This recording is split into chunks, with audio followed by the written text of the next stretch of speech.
Okay, so we are back with reading Herbert Schildt. The video I didn't know I had an Apple timer, so it was stopping the video at 20 minutes. Dumb me, I didn't remember I had that set up. Honestly, there was probably one day when I was just playing around with the settings. But I set the Apple timer at 1 hour so that I can use it. I use it as a Pomodoro counter so that every 1 hour I can take a couple of minutes of resting my eyes. So it previously cut off at 93, so I'm just going to show it because we went through the reading of page 93 anyway. So here it is. Let's go to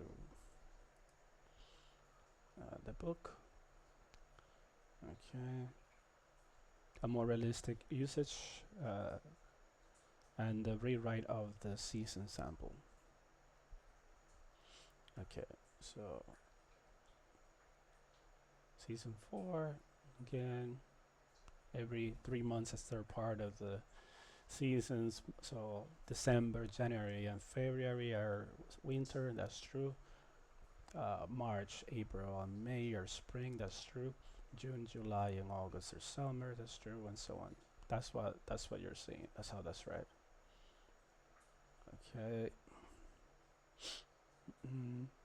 Here's the version with the string. It actually kept reading via through page 94, but let's read it. There's not a lot to read anyway. You could also use a string to control a switch, and here's an example. Here the string is 2. So let me put this up here. Okay, here's the code. You can pause the video if you like. And here's the rest.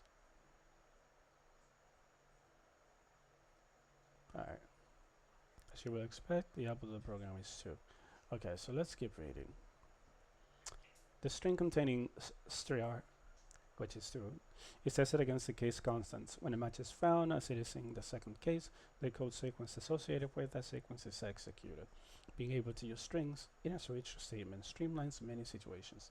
For example, using a string-based switch is an improvement over using the equivalent sequence if-else statements. However, switching on strings can be more expensive than switching on integers. Therefore, it is best to switch on strings only in cases in which the controlling data is already in string form. In other words, don't use strings in a switch unnecessarily. That's a very good warning. Let me move this something here. Alright, so I need to be able to see when it pauses. Alright, I got 56 minutes left. Okay.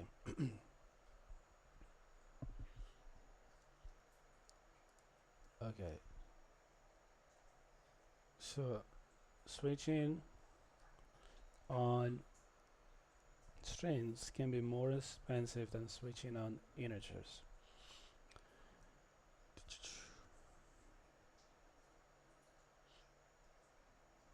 Nested switch statements. You can use a switch as part of the statement sequence of an outer switch.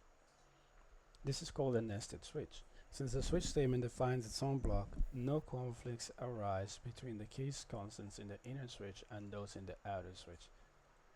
This is pretty cool actually. I used it once in a program. Okay. The following, a statement is a fragment is perfectly valid, and here's the code. Switch case 1, case 0, case 1, switch, target, a nested switch. Case 0, system out, break, case 1, no conflicts with other switch, okay, target is 1, break, case 2, etc. Here, the case 1 statement in the inner switch does not conflict with the case 1 statement in the outer switch. The count variable is compared only with the list of cases of the counter of the outer level. If count is 1, then target is compared with the inner list cases. In summary, there are 3 important features of the switch statement to note.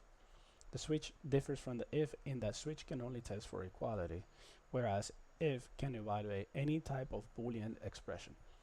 That is, the switch looks only for a match between the value of the expression and one of its case constants.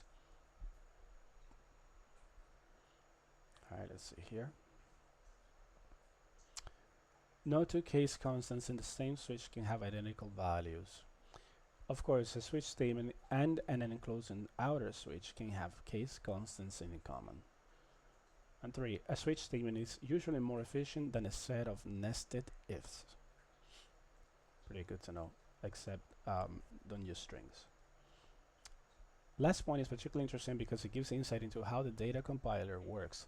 When it compiles a switch statement, the Java compiler will inspect each of the case constants and create a jump table that it will use for selecting the path of execution depending on the value of the expression.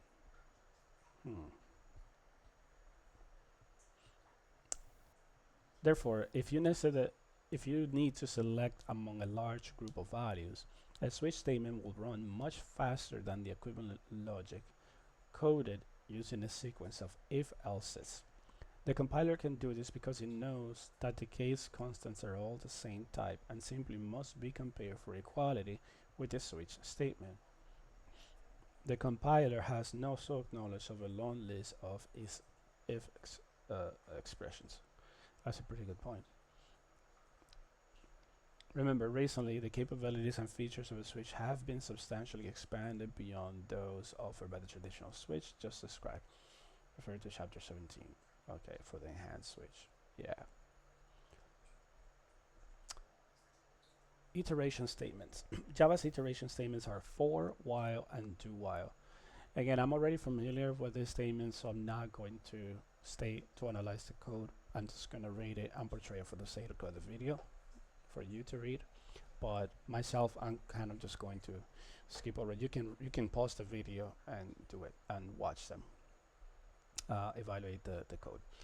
These statements create what we commonly call loops. As you probably know, a loop repeatedly executes the same set of instructions until a termination condition is met. As you will see, Java has a loop to feed any programming need. The while loop is Java's most fundamental loop statement. It repeats a statement or block while its controlling expression is true. Here is a general form. While condition body of loop. Okay. Let's move this up a little bit. Okay. The condition, let's move it up a little higher. It's middle of the screen, somewhere there. It's easier. Okay. The condition can be any Boolean expression. The body of the loop will be executed as long as the conditional expression is true. When condition becomes false, control passes to the next line of code immediately following the loop. The curly braces are unnecessary if only a single statement is being repeated. Here is a while loop that counts down from 10, printing exactly 10 lines of tick.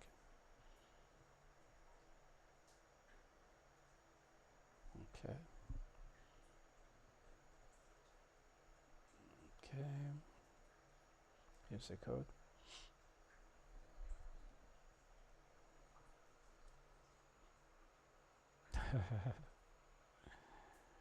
So it's using the operator, the reducing operator.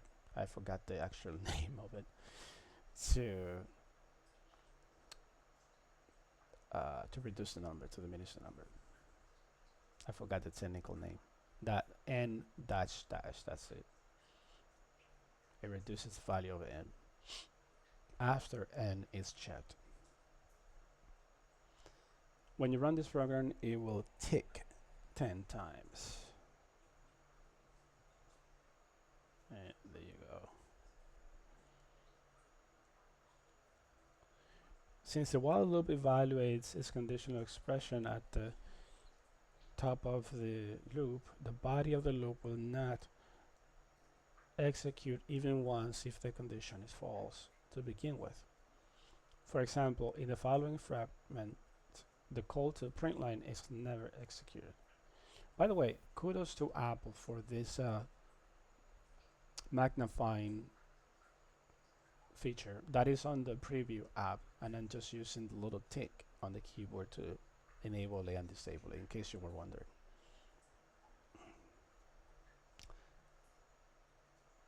int equals a 8 int is assigned to 10, b is assigned to 20. Okay. Well, a is larger than b. System out print line. This will not be displayed. Of course, it will not happen. Yeah, because the condition is false. The body of the while or any other Java loops can be empty. This is because a null statement, one that consists only of a semicolon, is syntactically valid in Java. For example, consider the following program. Oh, I find this so funny, but it's true. Alright, let's get it to the middle, right here. Alright. The target of the loop can be empty. Class nobody, public static void main, da da da da. Find midpoint between I and j, while I is increase. Oh, that's a clever use. They're increasing the value I before evaluating I. That's what the the increment operator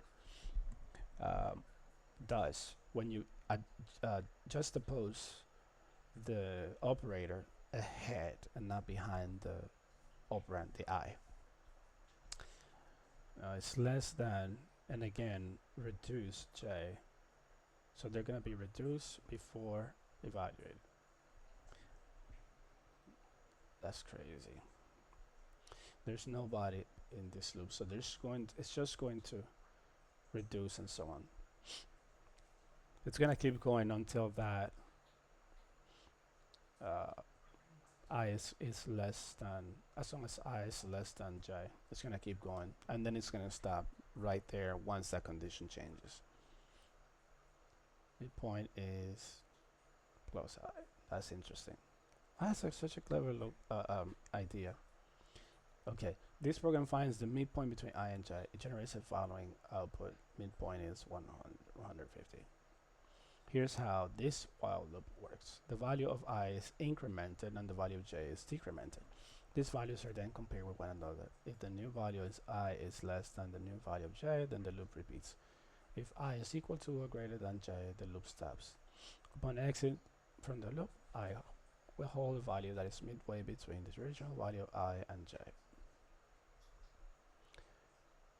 Of course, this procedure only works when I is less than j to begin with. As you can see, there is no need for a loop body. All of the action occurs within the conditional expression itself. In professionally written Java code, short loops are frequently coded without bodies when the controlling expression can handle all the details itself. Okay, as you just saw, if the conditional expression is controlling a while loop is initially false. Okay, if the conditional expression controlling a while loop is initially false, then the body of the loop will not be executed at all. However, sometimes it is desirable to execute the body of a loop at least once, even if conditional expression is false to begin with. In other words, there are times when you would like to test the termination expression at the end of the loop rather than at the beginning. Wow, I never thought of that.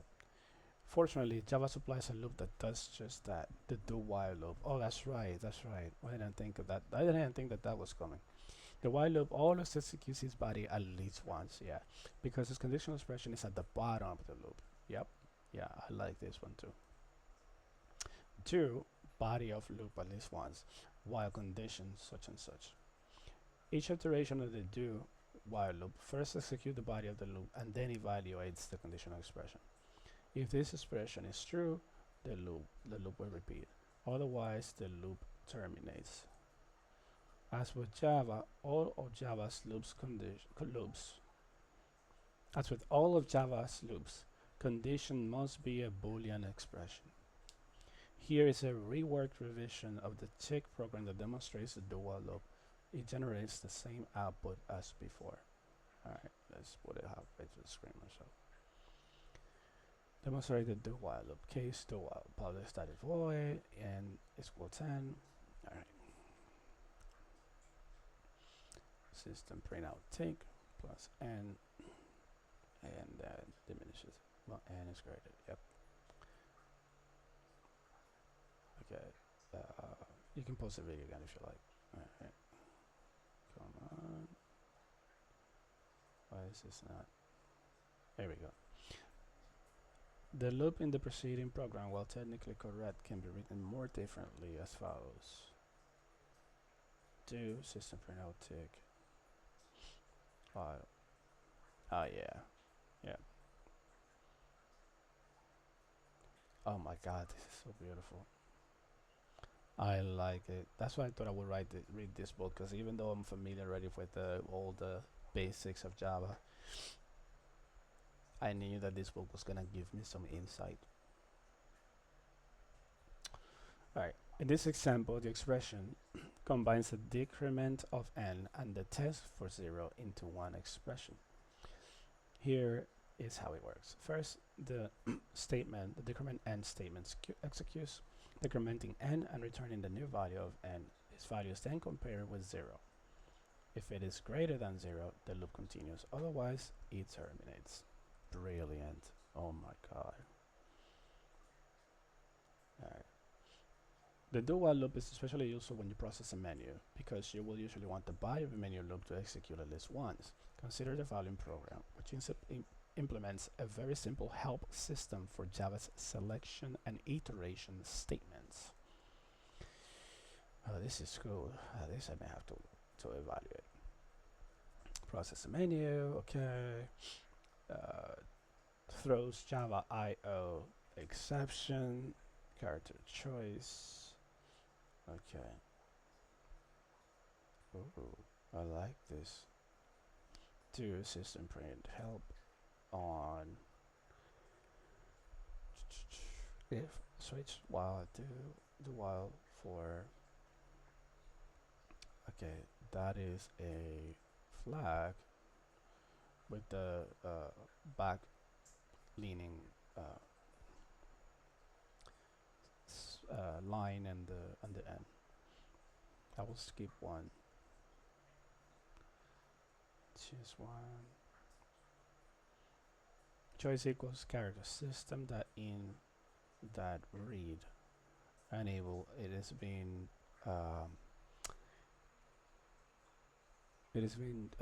conversion type conversion. It's been type converted to character. So choice is going to be equal to a character, although it is already a character here. Okay. The result of system that in that read is being type converted to a character because it shows it's a valuable of type character. That's the right way to say it. Okay, so while choice is less than 1 or choice is greater than 5. Mm. Less than 1 or greater than 5. That doesn't make sense. Choice should be greater than 1 and less than 5 is what it should say. I think this is backwards. So basically between 1 and 5.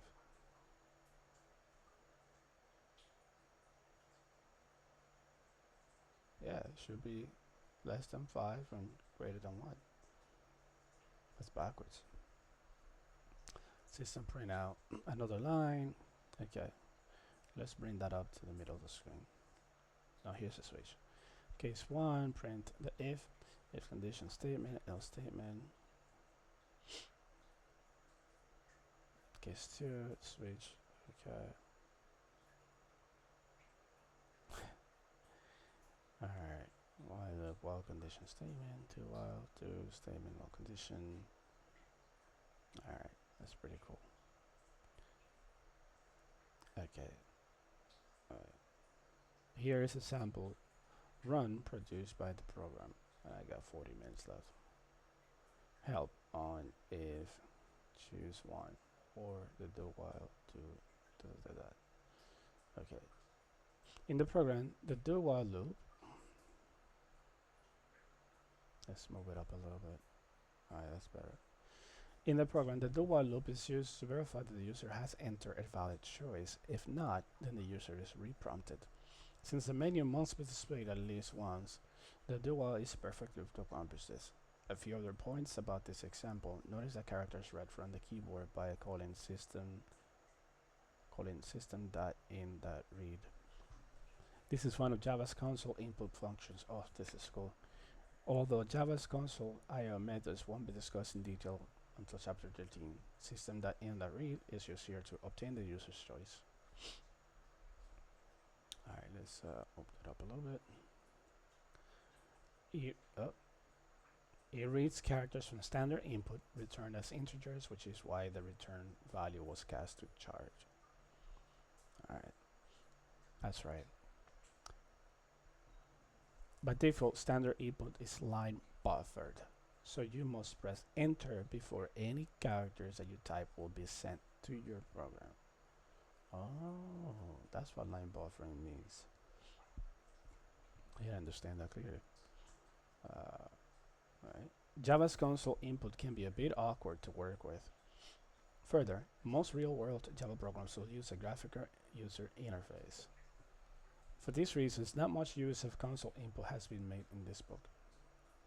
However, it is useful in this context. One other point to consider, because system.in.read is being used, the program must specify the throws Java IO exception clause. This line is necessary to handle input errors. It is part of Java's exception handling features, which are discussed in chapter 10. Alright, the for loop. Here we go. Alright. The for loop. You were introduced to a simple form of the for loop in chapter 2. As you will see, it is a powerful and versatile construct. There are two forms of the for loop. The first is a traditional form that has been in use since the original version of Java. The second is a newer for each form added by JDK5. And both types of for loops are discussed here, beginning with the traditional form. Right. Here is a general form of the traditional for statement for initialization, condition, and iteration in the body. Alright. If only one statement is being repeated, there is no need for curly braces. That is in the body. The for loop operates as follows. When the loop first starts, the initialization portion of the loop is executed. Generally, this is an expression that says the value of the loop control variable, which acts as a counter that controls the loop. It is important to understand that the initialization expression is executed only once. The next condition is evaluated. This must be a Boolean expression. Alright. 10 more pages to go. Alright. Usually, the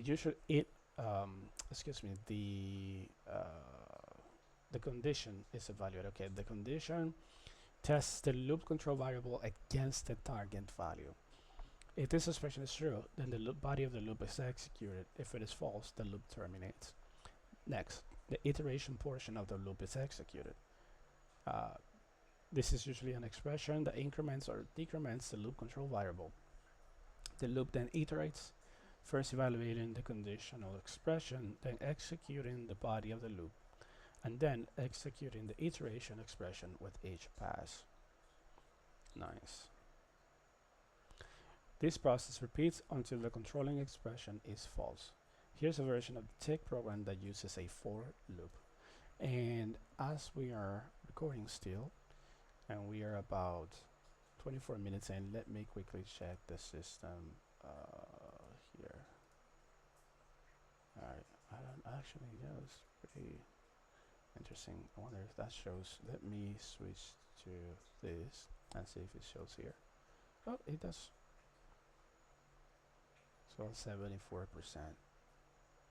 Okay. Let's hope that the audio is not messed up at the end of this. Do I have anything running? No. Okay. Alright, so let's go for let's go for this here. So let's see. Again, okay, cool. Okay, so here's the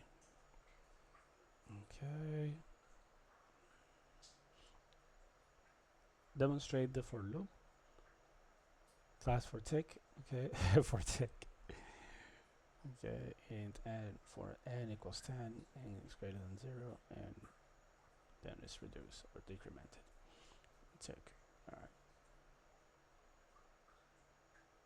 The declaring loop control variables inside the loop. Alright, let's bring that up a little bit. Okay. Often the variable that controls a for loop is needed only for the purpose of the loop and is not used elsewhere. When this is the case, it is possible to declare the variable inside the initialization portion of the for. For example, here is the preceding program recorded so that the control variable n is declared as an int inside the for. Alright.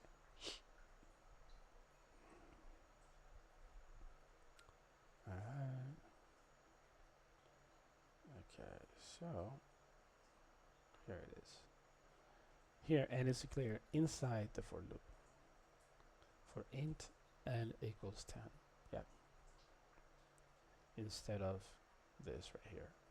Int to n and then n equals 10. Yeah, so I actually, you always do it like this. Okay. Alright. When you declare a variable inside a for loop, there is one important point to remember. The scope of the variable ends with the for statement. When the for statement does. That is, the scope of the variable is limited to the for loop. Outside the for loop, the variable will cease to exist.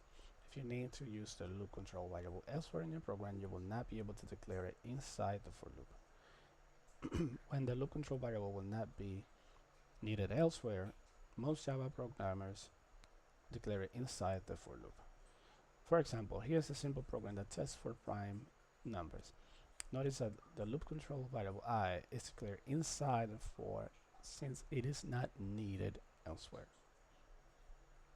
Alright, test for prime. Okay, class find prime. Int num boolean is prime, none is equal to 14. Alright, here's the. If none is less than 2, is prime is false. Else, if prime is prime, true. For int I equals 2. Okay, it's less than or equal to none divided by I. Alright, I put increase. If none modulus I is equals to 0, its prime is false, break. Alright, let's bring that up a little bit. If is prime is true, system print prime. Else, system that print line, not prime. Okay.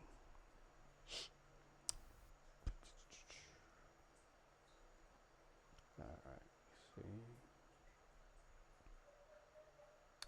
Using the comma. There will be times when you will want to include more than one statement in the initialization and iteration portions of the for loop. For example, consider the loop in the following program. Let's see. Excuse me.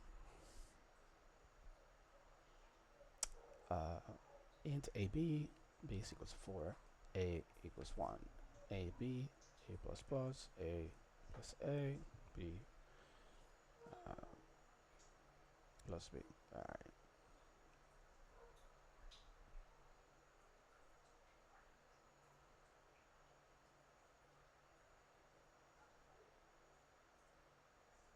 Alright, give me a second. I think I have this thing on the way.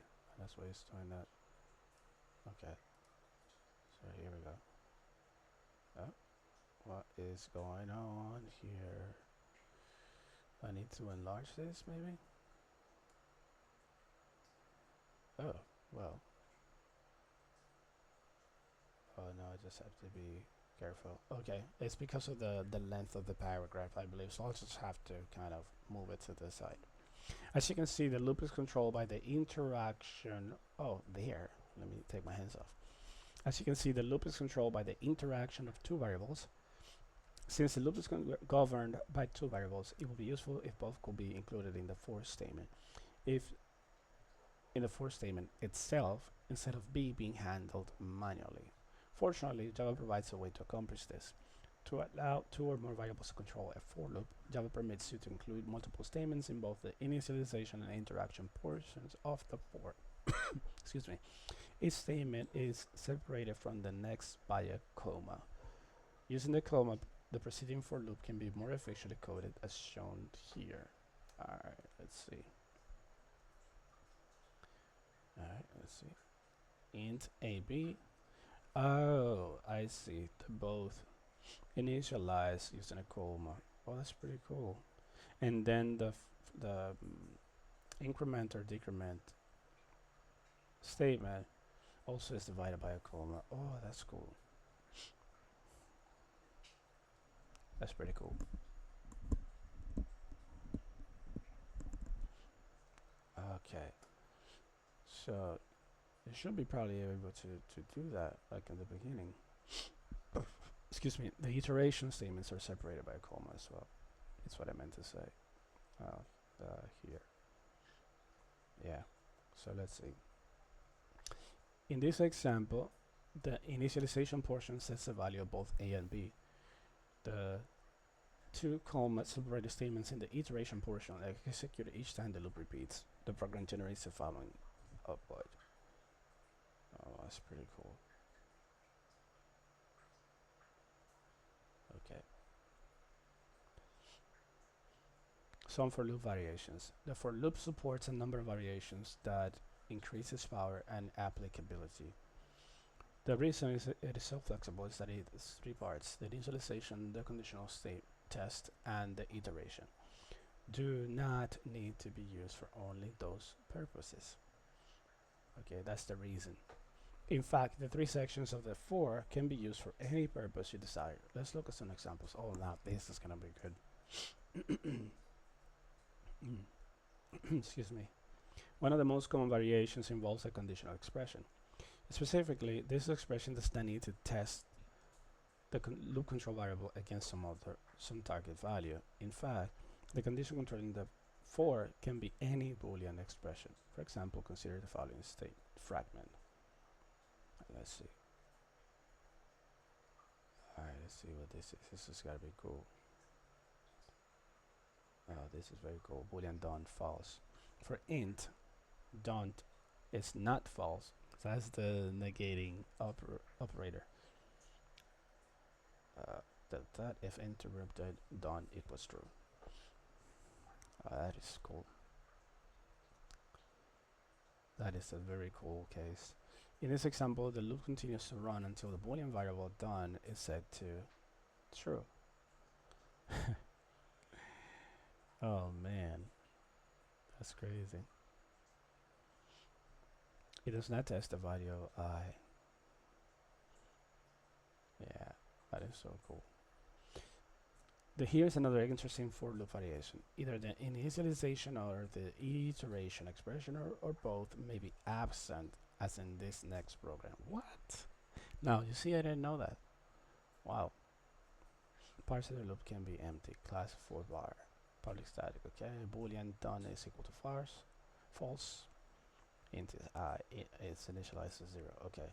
So, for empty done. Wow. Print. Wow, that is really cool. In that case, it behaves sort of like a while loop. I never seen that before. I am so happy to be reading this book. It's opening my mind to possibilities. That is so crazy. Wow. Hmm. Here, the initialization and iteration expressions have been moved out of the for. Thus, parts of the for are empty.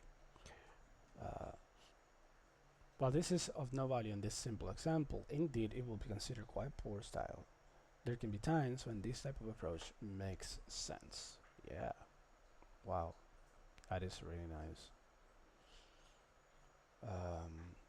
For example, if the initial condition is set through a complex expression elsewhere in the program, or if the loop control variable changes in a non-sequential manner determined by actions that occur within the body of the loop, it may be appropriate to leave these parts of the for empty. Wow.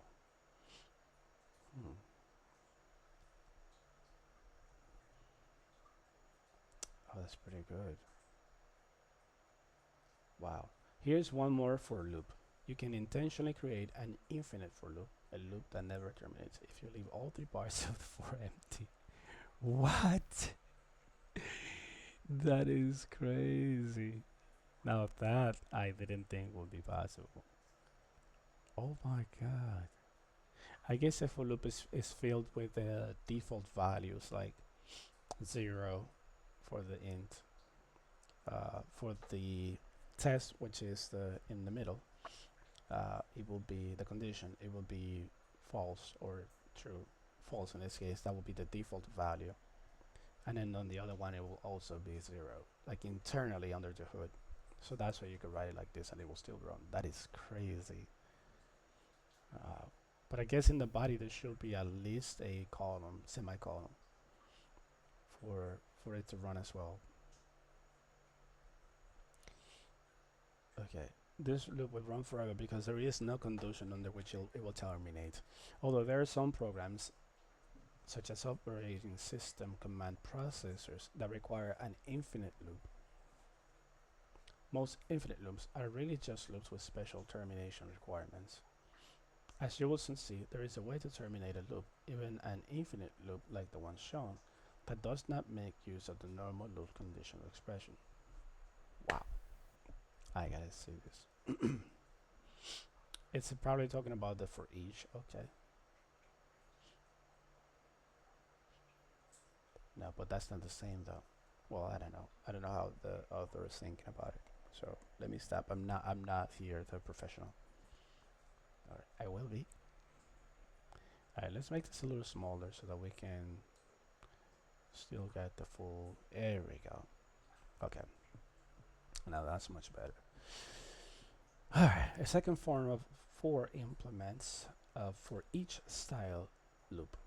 As you may know, contemporary language theory has embraced a for each concept, and it has become a standard feature that programmers have come to expect. As you know, contemporary language theory has embraced it for each concept. Oh yeah, yeah. A for each style loop is designed to cycle through a collection of objects such as an array in strictly sequential fashion from start to finish. Yeah. In Java, the for each style or for is also referred to as the enhanced for loop. Yeah. That's true. Again, I already know the basics for this, so I'm not gonna stop too long to analyze code. Just gonna show it for the sake of the video. General form of for each version of the for is shown here. The general form for type iterating variable and collection statement block, whatever you want it to happen. Alright, let's bring that up. Oof. Yeah. Here, type specifies a type, and iterable variable specifies the name of iteration variable that will receive the elements from a collection, one at a time from beginning to end. The collection being cycled through is specified by a collection. There are various types of collections that can be used with the for, but the only type used in this chapter is the array. Other types of collections that can be used with the for, such as those defined with the collections framework, are discussed later in this book. With each iteration of the loop, the next element in the collection is retrieved and stored in the iteration variable. The loop repeats until all elements in the collection have been obtained. Alright. Because the let me lower it. Okay. Because the iteration variable receives values from the collection, type must be the same or compatible with the elements stored in the collection. When he says comparable, he's probably referring to wrapper classes like integer, double, and so on. The wrapper, not the primitive classes. They're wrapper classes that spell it out. Instead of int, it will say integer, and so on, with capital letters. Okay. The elements stored in the collection. Okay. Thus, when iterating over arrays, type must be compatible with the element type of the array. To understand the motivation behind a for each style loop, consider the type of for loop that is designed to replace. The following fragment uses a traditional for loop to compute the sum of the values in an array. Alright, let's see. I apologize for this. Int array nums 1 2 3 4 5 6 7 8 9 10. Sum is equal to 0. For int 0. I, as long as I is less than 10, increase I. Sum is equal to nums, the value of sum, which is 0, plus whatever is at index of I. Okay. Okay, page 104. We got 19 minutes left. To compute the sum, each element in nums is read in order from start to finish. Thus, the entire array is read in strictly sequential order. This is accomplished by manually indexing the nums array by I, the loop control variable. The for each style automates the preceding loop. Especially, it eliminates the need to establish a loop counter, specify a starting and ending value, and manually index the array. Instead, it automatically cycles through the entire array, obtaining one element at a time in sequence from beginning to end. For example, here is a preceding fragment rewritten using a for each version of the for. Okay, should be interesting. For int x num sum x, yeah. Yeah. Yeah, you don't need the index because sum the value of nums is already assigned to x, so you don't need the index. You don't need to find it. Yeah, it's pretty much better. Okay, here we go. Okay, each pass through the loop, x is automatically given a value equal to the next element in nums. Thus, on the first iteration, x contains 1, on the second iteration, x contains 2, and so on. Not only is this index streamlined, but it also prevents boundary errors. Here is an entire program that demonstrates for each version of the just described. Okay, of the for just described. Okay. Okay. Use for each style to for to display and sum the values. Okay. Okay. Summation after the for loop ends, then is summation equals sum. Yeah. Here's the output from the program shown here. Okay. That's pretty cool, actually.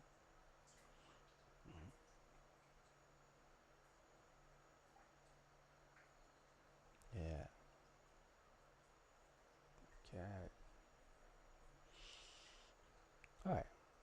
As this output shows, the for each style for automatically cycles through an array in sequence from the lowest index to the highest.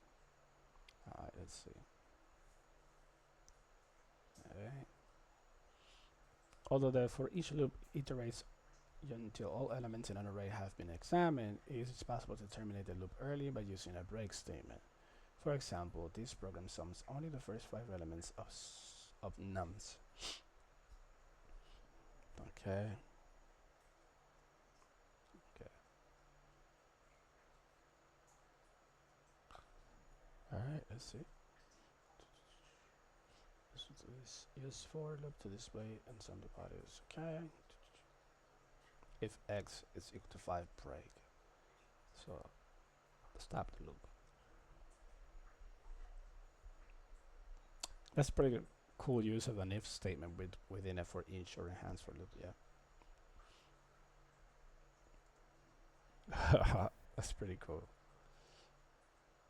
Yeah. Very nice.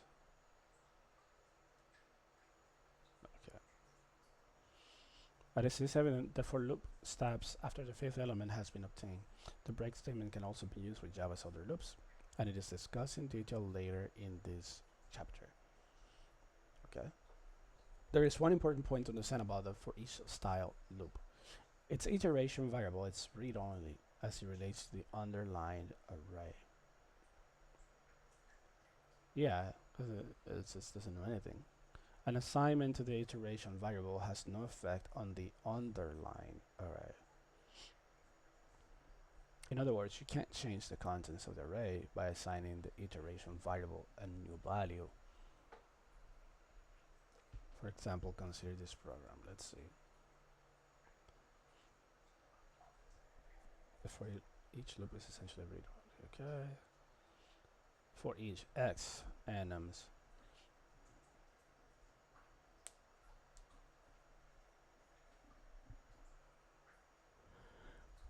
not enums, nums. For x equals x times 10. So you're changing the value of the iterating variable, but that has no effect on the array nums which is being evaluated. It doesn't change it. And system print out, okay, new line. Hold on, let's bring that up a little bit. Okay. All right. So for int x nums, check out system print out new line. Okay. All right. So this is how that goes.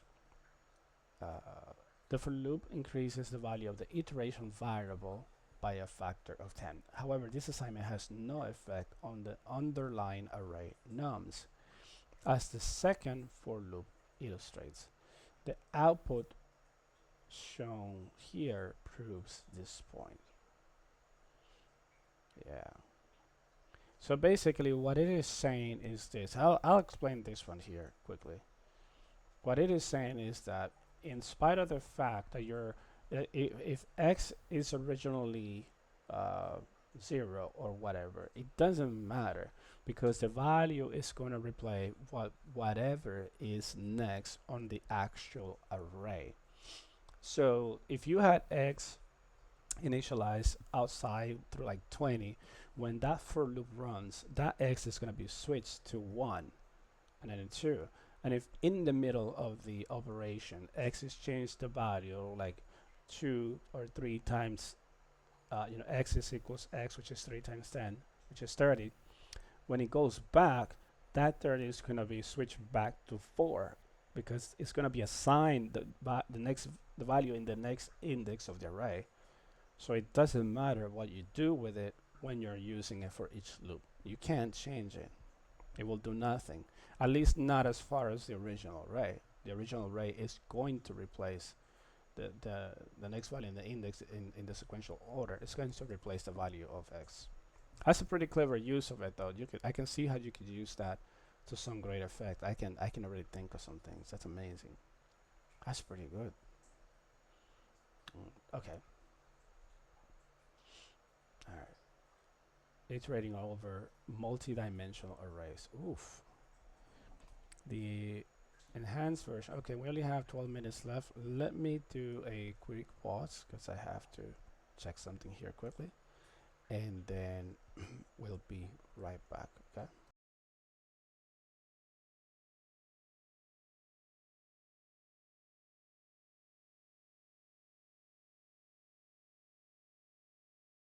Excuse me. Sorry. So we're back. Okay. I gotta fix this here. Okay. And let's continue. Very well. All right. So here. All right. Remember, however, that in Java, a multi-dimensional arrays consists of arrays of arrays. For example, a two-dimensional array is an array of one-dimensional arrays. Yeah, this is important when iterating over a multi-dimensional array, because each iteration obtains the next array, not an individual element. Wow. Furthermore, the iteration variable in the for loop must be compatible with the type of array being obtained. For example, in the case of a two-dimensional array, the iteration variable must be a reference to a one-dimensional array. In general, when using the for each for to iterate over an array of n dimensions, the object obtained will be arrays of n minus 1 dimensions. To understand the implication of this, consider the following program. It uses nested for loops to obtain the elements of a two-dimensional array in row order from first to last. Okay, this is gonna be really cool. And I'm sorry because I'm fixing my audio. This really sucks.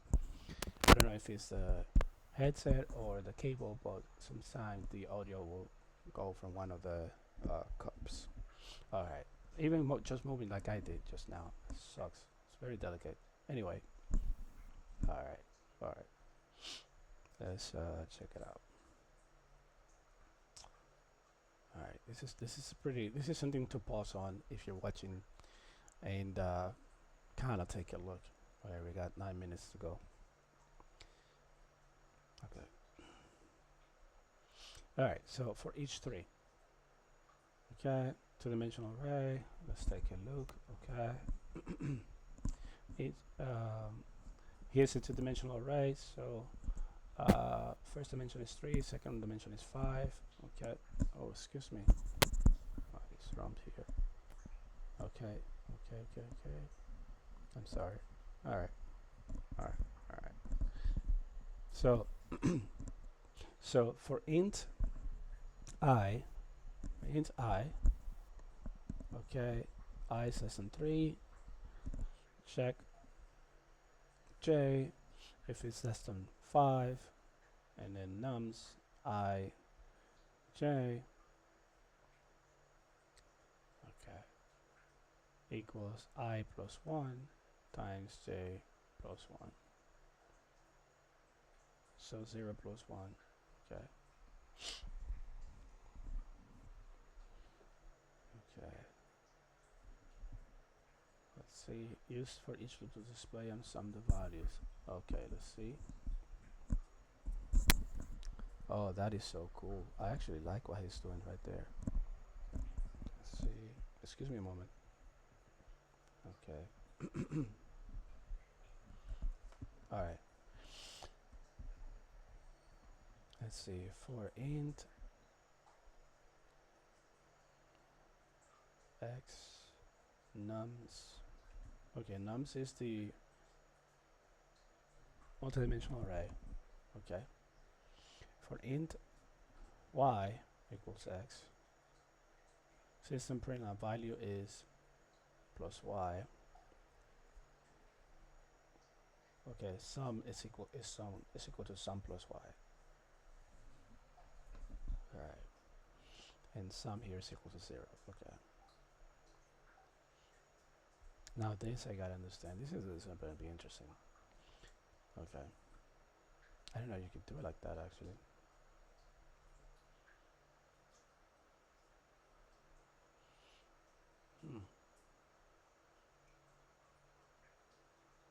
So this is adding values. The first four nested for loops is adding values. And then the second nested for each loops is extracting values. That's pretty cool, I think. The output, okay. The output this program is shown here. And here's the output value is 1, 2, 3, 4, 5, 6, 2, 4, 6, 8, 10. Wow, that's pretty cool. Okay.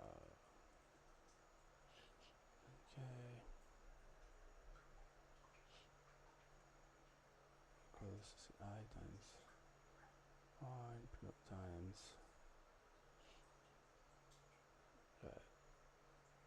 j times 1. Okay. That's pretty cool. And then here.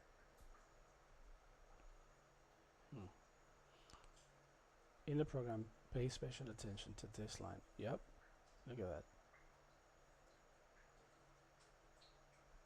Notice how, okay, we got 5 minutes left.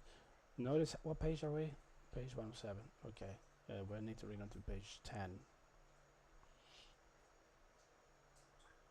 Notice how x is clear. It is a reference to a one-dimensional array of integers. This is necessary because each iteration of the for contains the next array in nums, beginning with the array specified by nums 0. The inner for loop then cycles through each of these arrays, displaying the values for each element. Wow. Actually, I would like to code that one. Oof. Hold on a second. Hopefully my audio doesn't mess up when I start the text mate now, because it's using a lot of memories right now. 75%. Ooh, usually at 76% the audio starts going nuts. Alright, so I gotta let me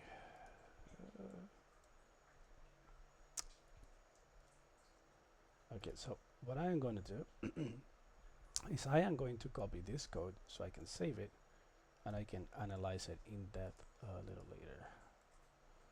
We're gonna call it for each 3 and save. Oh, wait, no, not yet.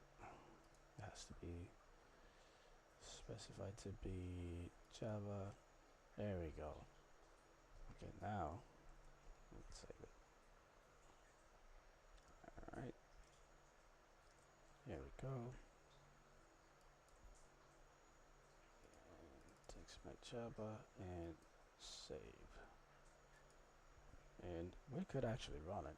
Let's let me. Oh, oh, I got it. Okay, I got 4 minutes left. Let me just quickly resolve this here. Okay, hold on. I'm going to put it on the screen. It's just a second. And here we go. Here we go. Okay. Let's make it bigger. Bigger. And let's run it. Here we go. And there are the results, just like promised. Alright. Yeah, I'm actually going to analyze this a little deeper later on. Let me for now close it, since I don't want to take so many resources from the memory, which sucks. Like this. Alright. Since I have 2 minutes left and the system is going to stop the recording, I'm just going to say thank you, and we're going to stop right here, and then I'll record another video to go on the next, because I'm not gonna get to read the pages for the next 2 minutes. Well, let's do what we can here. Since for each style 4 can only recycle through an array sequentially from start to finish, you might think that that's not true, but it's true. A large number of algorithms require exactly this mechanism. One of the most common is searching. For example, the following program uses a for loop to search for an unsorted array for a value. It stops if the value is found. And let's look at the array. Oh, I'm sorry, I didn't put it in here. You can pause the video and then, Alright. Alright, let's go. Okay. 20 found. I got 1 minute left, so I gotta go through this. Okay.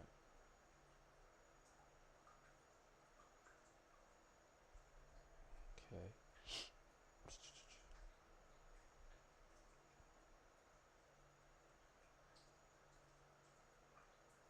That's true. Well, I found, yeah. Okay. The for each style is an excellent choice in this application because searching an unsorted array involves examining each element in sequence. Of course, if the array were sorted, a binary search could be used, which will require a different style loop. Other types of applications that benefit from for each loop include computing an average, finding the minimum or maximum of a set, looking for duplicates, and so on. Although we have been using arrays in the examples in this chapter, the for each loop style is especially useful when operating on collections to find the collections framework which is described in part 2. More generally, the for can cycle through the elements of a collection of objects as long as that collection satisfies a certain set of criteria. described in chapter 20. All right. We are on page 108. Thank you and have a good one.